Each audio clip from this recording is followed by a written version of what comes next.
স্বামী বিবেকানন্দ বলেছিলেন, ত্যাগ করো। ভারতীয় ধর্মের এই মূলনীতি কথা। এ জগৎ মাত্র দুদিনের মায়ার, এ জীবন ক্ষণিকের। তিনি সবসময় আমাদের ভারতবর্ষের সমাজ, দর্শন, শাস্ত্র, ধর্ম সবকিছু নিয়ে সচেতন ছিলেন। তার প্রতিটি ভবিষ্যৎবাণী, দূরদৃষ্টি যে কতখানি সত্য তা আমরা দীর্ঘদিন ধরে নিয়মিত প্রত্যক্ষ করছি। স্বামীজি বলেছিলেন, আমাদের ভিন্ন ভিন্ন সম্প্রদায়, দর্শন, শাস্ত্র ইত্যাদির মধ্যে মত পার্থক্য থাকলেও একটা বিষয়ের মূলগত ভিত্তি আছে, সেটি হলো জীবাত্মা, যা সব সম্প্রদায়ের স্বীকৃত সত্য। এই আত্মাই জাগতিক প্রবণতার পরিবর্তন ঘটাতে পারে।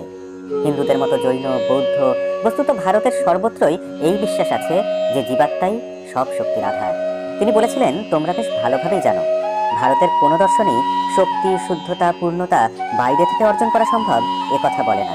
বরং সবাই একই কথা বলবে এগুলি তোমাদের জন্মগত স্বভাব, বা এগুলি তোমাদের প্রকৃতি।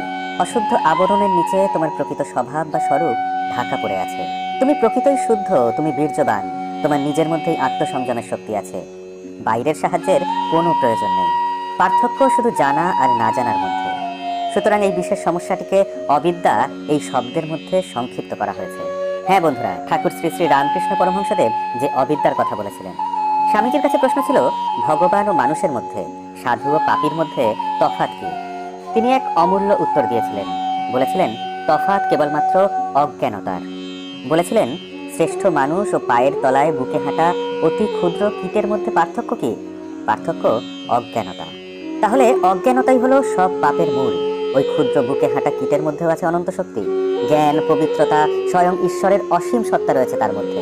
তবু সে শুধু অজ্ঞানতার অন্ধকারে ডুবে আছে। এই একটি মহান সত্য পৃথিবীকে শিক্ষা দেবে ভারত, কারণ এরকম সভ্য জাতি আর কোথাও নেই। এই আধ্যাত্মিকতা, এই আত্মবিজ্ঞান, শক্তির জোরে মানুষ ওঠে, দাঁড়ায়, কাজ করে।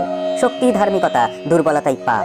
যদি উপনিষদ থেকে কোনো শব্দ বোমার মতো ছিটকে বেরিয়ে এসে পুঞ্জীভূত অজ্ঞানতার ভিতর বিস্ফোরণ ঘটিয়ে দিয়ে থাকে, তবে সেই শব্দটি নির্ভীকতার ধর্ম।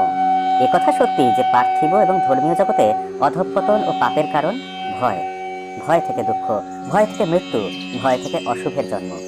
আমরা প্রত্যেকেই সেই রাজার রাজা ঈশ্বরের উত্তরাধিকারী, তাঁর অংশ।